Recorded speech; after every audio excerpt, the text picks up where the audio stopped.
Hello inmates and welcome to the cellblock Scorch week 103B. This is Bones and I'm recording as the winner of this week's Scorch. Now, for the discerning listener, you may be thinking, hey wait, last Wednesday was 102B, so what happened to 103A? Why are we skipping that? And the answer is that we had some technical difficulties with the group that week. Some of our members dropped off the map and we didn't know where they were. So it basically ended up that their group didn't happen, so there's no episode for it. Also, we had different issues the next week for 104A called Only One Person Submitted a Piece, and they don't want to read it on the pod. So there's no Scorch for y'all to listen to. So there won't be a 104A either. It'll go straight to 104B. After that, though, there shouldn't be any weirdness until we made the terrible decision to attempt to split into 3 groups, which I was vocally against, by the way, and I was right for that. It's going to be a bit of a nightmare to sort out. But we'll get to that in the far future, because that's nearly week 200 or something. Alright, now that the housekeeping's done, back to the regular stuff.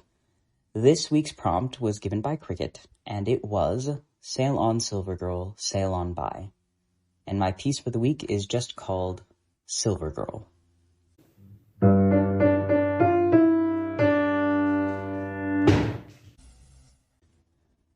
There was a peninsula near the town of Aswang, a skinny piece of land that jutted out into the nearby ocean.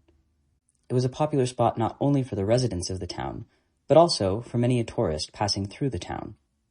On top of the beautiful view, and the fact that the small path that went to the end was the perfect width for 2 people holding hands to walk down, there was also a story that drew many to the spot. The story focused on a goddess named Celandria, who controlled the wind. She was said to have striking green-blue eyes reminiscent of the sea, and silver hair that blew perpetually behind her for several yards. A beauty, to be sure, but also notoriously hard to keep a hold on. Many a god had tried and failed to woo her. The ocean god was already her friend. He tried to convince her to stay with him, but Celandria could not be kept, and she explained that she must be free to roam. He instead gifted her a boat of silver mist, and allowed her to explore his oceans whenever she desired. The sun god had tried showering her with gifts and compliments, but Celandria was said to have breezed past him with a soft caress and a good-natured laugh. He would not give up, and she would not give in. The war goddess had been the most likely candidate, most of the deities agreed. She and Celandria would ride on horses of wind across the sky. They would race each other and compete in nearly everything they did.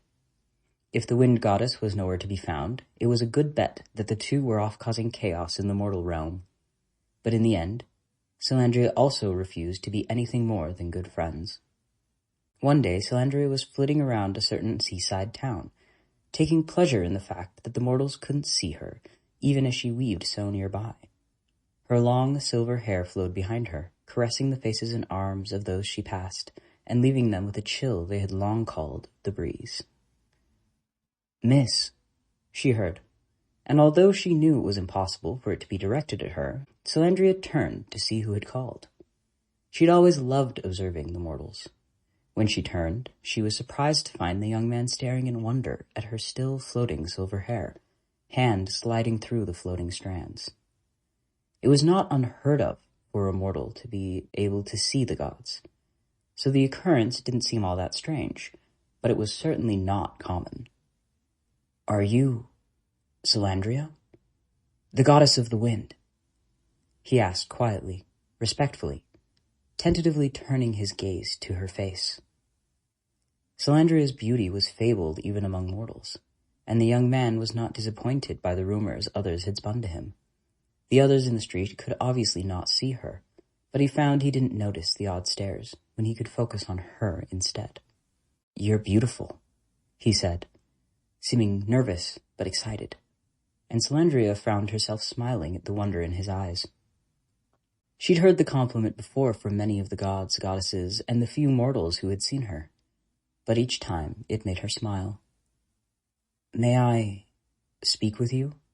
he asked, clearly expecting her to dance away with a laugh. But she had nothing else to do, so instead she agreed. It became a common occurrence, visiting that village, visiting that young man. She would come by every few weeks, take a jaunt around the place for her pleasure and to show him that she had arrived, and then she would play in the nearby forest until he arrived in a clearing where they could talk without others believing him to be insane. The gods questioned this behavior, or at least, one did. The sun god, who was a wrathful man, who felt his gifts and flattery had been put to naught in favor of a mere mortal, and was greatly bothered by Salandria's actions. He approached the ocean god, the first who had been rejected by her, and argued his case. But the ocean god would do no more or less than he had previously dictated would occur to that village, especially because his friend was often there. The sun god also approached the goddess of war, in hopes of finding a way to ruin the village, but she would do nothing for him either. Finding no allies in his quest, the sun god resigned himself to his unending pursuit. He would simply watch and wait. At the brightest part of the day, when he had the most power, he saw them in the clearing. Salandria behaved as normal, flitting from place to place, laughing as her silver hair wove through the air behind her. But the man was nervous. The man was suspicious. The man had brought a ring. The sun god did not allow her to answer. He didn't even wait for the man to ask his question. Instead, he threw himself down to the mortal realm, crashing through the roof of the man's house and then incinerating the building easily. He began walking towards the clearing in which he knew they were hiding, not heeding any of the mortal structures that would have stood in his way. His body radiated enough heat that any of their flimsy obstacles burned to ash under his feet, and those further away began to smolder and catch into a brilliant blaze. The mortals screamed and ran, those that could. Some had been immobilized from injury at his impact. Others had been incapacitated or killed by the sheer intensity of his flame. That didn't matter to him in the least, and he continued his intense march without pause. Before he had taken even 20 steps, a colossal wave crested over the village. Everything in sight was drenched, the fires were put out, but the mortals were miraculously unharmed.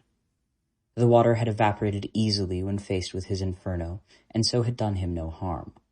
But it was clear the intention of the wave had been to save the useless mortals. In the half a moment that the water had covered his vision, a figure appeared before him. A woman, clad in armor, the war goddess, clearly prepared to do all that she could to hinder his movement. While the goddess held back the sun god, the ocean god had also arrived with the wave. He had come directly into the clearing where Salandria had been, and had swept the two along with him into his deepest ocean lair, which was so far below the surface that the sun and its god could not reach. The fight between the sun god and the war goddess lasted 3 days, although the sun god could only appear in the daylight, and he already knew that Salandria had been taken beyond his reach. He returned each day for 3 days to that village in an attempt to destroy it in a fit of petty rage. But the war goddess would not allow it, and stopped the needless destruction to the best of her ability.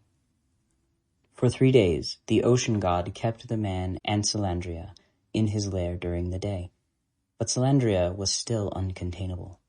At night, she took to the mist boat, and she sailed above the ocean without a care, accompanied by the ocean god and the mortal man. On the 4th day, the god of order, who was largely accepted as the leader of the gods, made a decree. The sun god was not allowed to seek out the man for any reason. The man was to return to his home, and Salandria was forbidden from seeing him. The man was returned to the village, and the sun god was made to swear he would never harm him. Salandria likewise swore not to visit the man, but a free spirit hates being chained. One cannot control the wind.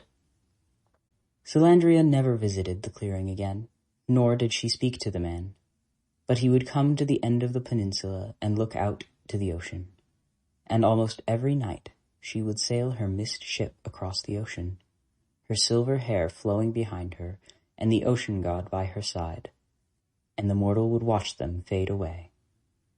As time passed, she came less and less, but sometimes, late at night, you can see Salandria's misty ship and her silver hair glide across the water.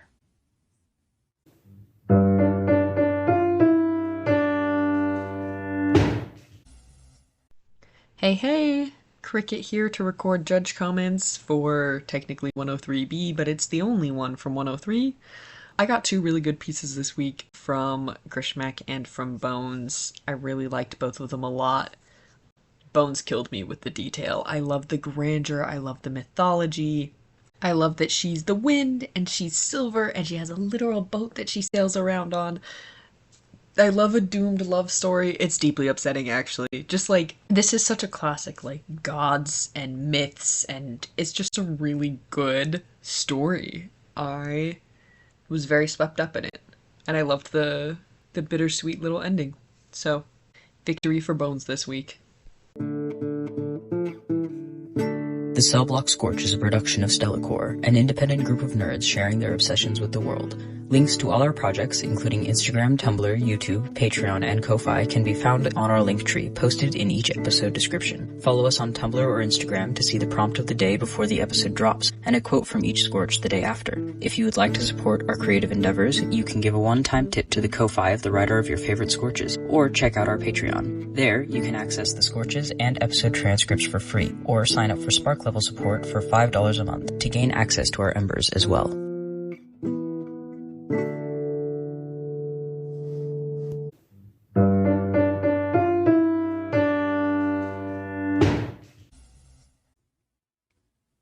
And that's a wrap. I really liked this prompt, and it immediately felt like it should be connected to some kind of local legend or something, a story about gods or something that explains who the Silver Girl is and why she's sailing on by. So that's how I approached this story. Also, to clarify, had the mortal asked to marry Salandria, she would have said no anyway. It's just that the sun god thinks that if he doesn't have her love, then someone else must. But I love the idea of Salandria being uncontainable, and part of this is that she doesn't want or need a relationship. She just wants to roam the world and visit her friends. And the people who like her for her are going to accept that and be friends with her, and those who don't might take it personally, like the sun god, but that's his problem, and it won't change how she lives her life. She is my Arrow Ace icon. Anyway, this isn't really part of a larger story, but there are a few of these that are connected with Salandria being the main contact point.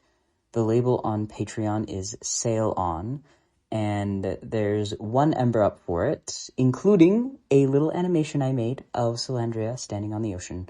Also, my piece for 116B is in this universe, and it will be read on the pod, so look forward to that. As for the prompt, I gave, "You aren't," adjective, "enough to shoot me, but I am." And I was really, really interested in what adjective people were going to do here. Like, you could do something like, "You aren't stupid enough to shoot me, but I am," or "You aren't brave enough," or "crazy enough," or you could throw in something truly nuts that only makes sense within the context of the story. And the ones I got here were very fun, so look forward to that. And I will tell you what 105A, I believe. Yeah, I will tell you what the prompt for that one is, since 104A isn't going to have a episode. Lost won that, and she has declined to read her Scorch for that piece, but the prompt she gave was just the word metamorphosis. So that will be the one you hear after the "You aren't adjective enough to shoot me, but I am." But in the meantime, check out the Patreon, answer the polls on Spotify, leave us comments, and most importantly, keep that fire burning.